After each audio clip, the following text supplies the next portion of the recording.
Hi, everybody. This is Brandie again with Powerhouse Learning, and today I'm speaking with Debbie Chieffo, Senior Underwriter with the Chris-Leef General Agency. And Debbie, you're out of the Colorado branch, is that right? That is correct. Yay, all right. So where are you located in Colorado? We are in Westminster, Colorado, which is just north of Denver. So today, one of the things that we're going to talk about is lesser's risk. And you and I were just on the phone before the recording, and you said, geez, I could have been assigned any topic, but the other day I had a real challenge on lesser's risk. And I know you're Senior Underwriter, you've been in the industry for a long time, so you probably could have picked anything. And it just so happens that was like the flavor of the day, right? The challenge of the day on the lesser's risk. And so I can't wait to hear a little bit about your perspective for our agents listening. And so whether you're a seasoned agent, you've been around for a long time, or you're a new producer, I think Debbie's going to have some really awesome perspective on something that we think is somewhat familiar to us, but there's some interesting twists here. So if you would, Debbie, what is lesser's risk coverage and who needs it? Well, lesser's risk coverage is basically it covers a building owner who leases out their building to a commercial tenant. Okay. And so why do both the building owner and the tenant need coverage? Yeah, well, they both have different exposures. The building owner, his exposure is, of course, for property coverage, the building. It burns down, wind and hail damage, anything like that. Building owner is responsible for that damage. He's also responsible for the area around the building. Somebody slips and falls on the sidewalk is our typical insurance example. The tenant has their operations, whether they're operating a retail store, an office, manufacturing, anything like that. They have their own exposure for their products or services they're giving, or also for people coming in and out of their building. And Right. then, of course, their contents for property. Both people need this particular coverage. So why does it matter, or does it matter who the tenant is in some of these cases? Well, it does matter because a retail store is going to have many more people coming in and out of the business, of the building. Whereas an insurance office, for example, maybe will get 2 or 3 people a day. Much greater exposure for a retail store for a slip and fall. There's also a manufacturer that not only does he have people might be coming in and out, but then his product. You want to make sure that the tenant has their own coverage because the building owner does not want to be responsible for what the tenant is doing. Absolutely. So tell me a little bit about what you're seeing from the carrier side.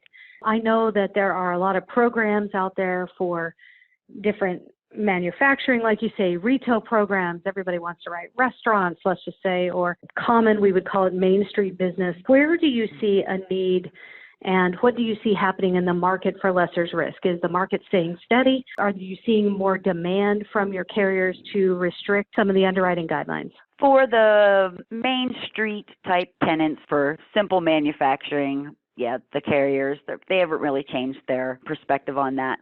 I will say here in Colorado and in many states, having tenants having anything to do with the either retail or medical marijuana business creates a whole new set of challenges. Yeah, and it's not just in Colorado now, as you mentioned, so many other states. Colorado was one of the first. Certainly been precedent with medical insurance, auto liability, all kinds of things that have come because of cannabis. And so in a way, you're really the front runners to see where the claims patterning has been, where the history's been, and obviously where we're looking at potential predictive analytics moving forward. So if you could look into your crystal ball for me, Debbie, what do you see changing or shifting? I have seen that recently more carriers are willing to accept tenants that are cannabis related. As far as the dispensaries, CBD oil is another great example of more and more businesses popping up. They do not want to cover the actual marijuana business, but they are willing to have them as a tenant for one of our building owners under a lesser's risk policy. So does the policy cover the tenant's property and operations under a lesser's risk policy? Could you address that a little bit? No, it does not. And that's why on almost all lesser's risk policies, the carrier will require the tenant to supply a certificate of insurance naming the building owner as additional insured. Named insured. Yes. So they do not get picked up or have defense coverage if they would get pulled into a claim having to deal with the tenant's operations or a slip and fall on their property. And so Debbie, go ahead. Go ahead. And I was going to say, they also, most commercial leases have it spelled out that the building owner is responsible for the building, the tenant is responsible for their own personal property within the building. Except, didn't you just have an interesting situation come up that you were telling me about before we got on the recording? Yes, and this happens more times than I care to think about, where we will have a building owner and the tenant be the same individual person. However, they have set up two separate corporation entities, LLCs, whatnot, usually for tax or business purposes. Then they want to turn around and combine the insurance into one policy. No. So you went to the trouble of forming two separate LLCs. You are going to have two separate policies because in the eyes of insurance and the corporate world, those LLCs are separate entities and should be insured separately. Let's think about that individual. So let's just say me, Brandie Heinen, I own a building, and then I also reside my office in the building that I own.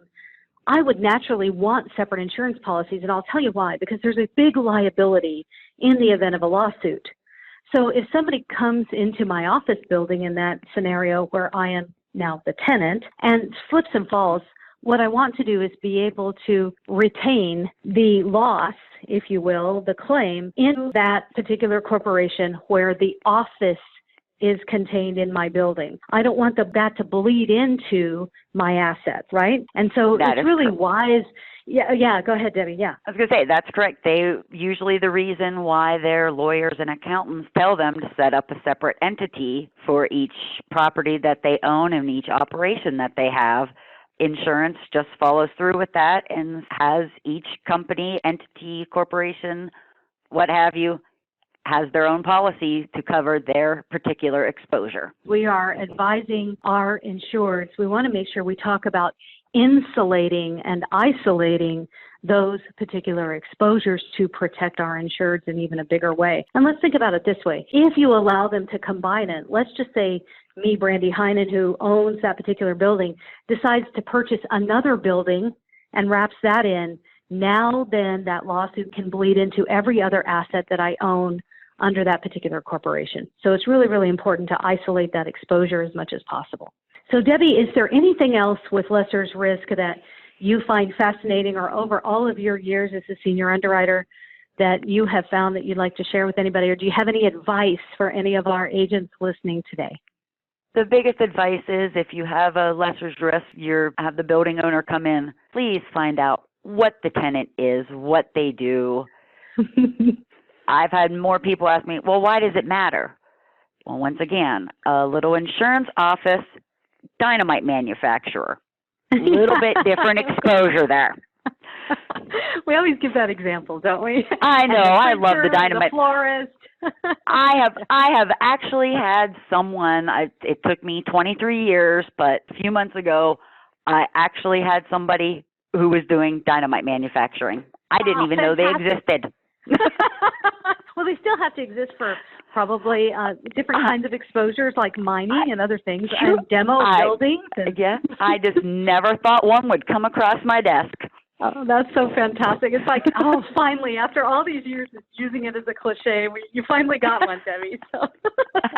Oh. Well, thank you so much for spending time with me. And if anyone wants to reach out and discuss this with you further, how do they find you? They can find me at Chris-Leef General Agency. My email is dchieffo@chris-leef.com, or they can call the office at 720-872-6406. Awesome. Debbie, it's been a pleasure. Thank you so much for spending a little time with me on this really cool, interesting coverage that so many of us could be placing with you guys. And I look forward to talking to you again soon. All right. Thank you, Brandie.